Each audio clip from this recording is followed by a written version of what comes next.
Can you platinum Saints Row 4 in less than 24 hours? No. Well, that's it for today. Like and subscribe. Mortal Kombat 1's Platinum Trophy was just stressful and grind heavy, so let's follow that up with a Platinum Trophy that's a lot of fun and a hell of a lot more chill. Today we're conquering Saints Row 4. I love the first 4 Saints Row games, even with how they got more ridiculous as time went on, so I am pretty excited for this one. I'm also setting myself a challenge. Aside from one trophy that requires you to spend 40 hours playing this game, the rest of the game's actually pretty quick with regards to the story and other in-game content and challenges. So let's see if I can get it all done in under 24 hours. The first few trophies of the run are purely story focused, as you can't do much until the prologue is over and you get back into the simulation. So we get 0 Saints 30 for completing the opening mission.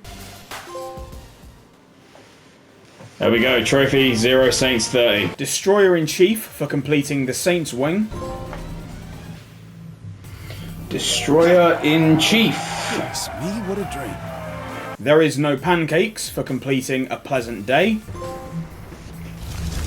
There is no pancakes. Where am I? Whoa for unlocking your first superpowers. And whoa. Get your first superpowers. And Don't Panic for fully completing the prologue and going back into the simulation.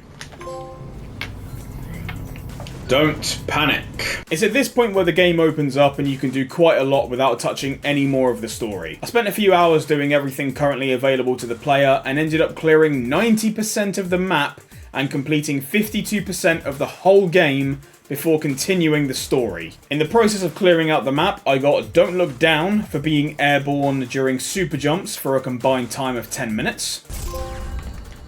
Ooh, Don't Look Down. Spend 10 minutes in the air. First of Many for buying my first upgrade. Oh, first of many. Buy your first upgrade from the upgrade store. Ooh, piece of candy. For finding 100 data clusters. Alright! Ooh, piece of candy. Collect 100 clusters. And in the process of travelling X amount of distance in an alien vehicle for an in-game challenge, got the trophy Switch Hitter for playing 2 hours as both a male and female character. After settling on my character's final look, I saved it to my profile and got the trophy Saintified. By customising a weapon in every slot on the wheel, we got better this way. And by making it from the top of the 3-count casino to the power plant without touching the ground or other rooftops, we got Epic Jump Quest. That was all the side stuff I could do for the meantime until I proceed further in the story. So we unlocked Sid's and got the trophy Ghost in the Machine. Ghost in the Machine trophy. And proceeded into the mission where I think is located the only missable trophy in the whole game. During the mission where you rescue Matt from the simulation, you're placed into a room with 2 doors, a la the Matrix movies. We need to choose the option to sacrifice ourselves to unlock the trophy you chose poorly. You chose poorly. Zinyak lied. By carrying on and saving Matt from Zinyak's ship, we get Didn't Need to See Him Naked. Didn't need to see him naked. Get that trophy for rescuing Matt. Before proceeding with the story, I upgraded the dubstep gun to maximum and got the trophy More Stopping Power for maxing out a weapon. And yep, maximum stopping power. And while clearing out all remaining activities, we got halfway home for 100%ing 2 districts. After saving Shaundy, you can then save Ben King, Asher and Pierce. After saving 2 of them, you get swarmed by programs from what turns out to be Johnny Gat's simulation. This is the perfect opportunity to clear out a lot of in-game challenges, and in the process, killing 25 wardens for the Zookeeper trophy.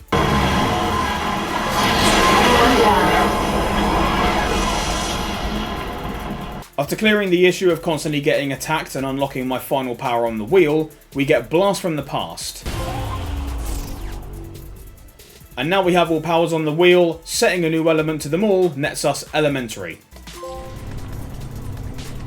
Now that all teammates aside from Johnny have been saved and the simulation has been cleared of invaders, the final 2 assassinations are available. We can kill Mero from Saints Row 2 and finally Julius from Saints Row 1 to clear 100% of the map. Now it's time to save Johnny. Clearing his side-scroller beat him up is a cool one-off mission, and adding him back to the party grabs us the About Time trophy. About time. Since the map has been 100% cleared and speaking with Johnny on the ship clears the last of the side missions, we're now good to move ahead with the story. Betrayed. Save Kinsey after she's kidnapped. Okay, poodle skirt. And grab all the components for the final mission. Keymaster. And yes, that was jumping for joy. After unlocking the final mission, I was able to bounce around Steelport to grab all the remaining clusters, and this was a real cluster. Yep. Is that all of them? A real cluster. With all the clusters, we can now also grab Where's My Cape for purchasing all superpower upgrades. Where's My Cape? Purchasing all superpowers. And collecting all the audio logs at the same time grabbed us the whole story. Never regret that night I had with the key. Doing all of Johnny's missions earlier also grabbed us the black hole gun, which allowed us to finish the experimental tech achievement. Now to smash out all the loyalty missions. One trophy for every crewmate. Keith David doesn't have a loyalty mission, so actor turned politician was one of the first trophies I actually got in this run. With the completion of all of that, we got the full Kinsey, Paranormal Bromance, the Face of the Saints, the two Shaundys, On Her Saint's Secret Service, Benjamin King, Bouncing with an Old Friend, and Machine Man for having Sid lick my ass.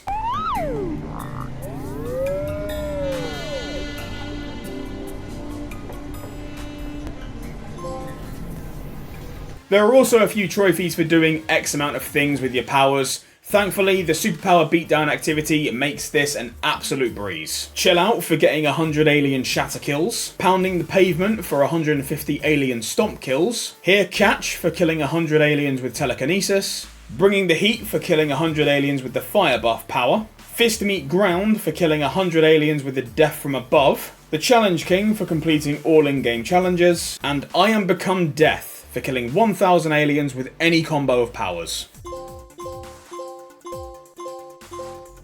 Unfortunately, the endgame challenge of spending 2 hours with your team doesn't add to the trophy back in the day for spending 2 hours outside of missions with past Saints Row characters. But because I had no idea how much further I needed to sprint to get the And I Ran trophy, I killed 2 birds with 1 stone, called in Gat, Pierce and Shaundy, and just ran around with them until both trophies popped. Now there's literally nothing to do except beat the game. That is everything done, and way quicker than I thought it would take as well. If the final trophy, aside from the ones related to the story finale, wasn't in the game, I could wake up in the morning and platinum this game before I went to bed. But it's rather anticlimactic getting the platinum while just standing there. The final mission takes about an hour, so I added that onto the final time, and we ended with an approximate time of just shy of 19 hours. Before completing the story, I just hung about until the save file hit 40 hours to get the 4th and 40 trophy.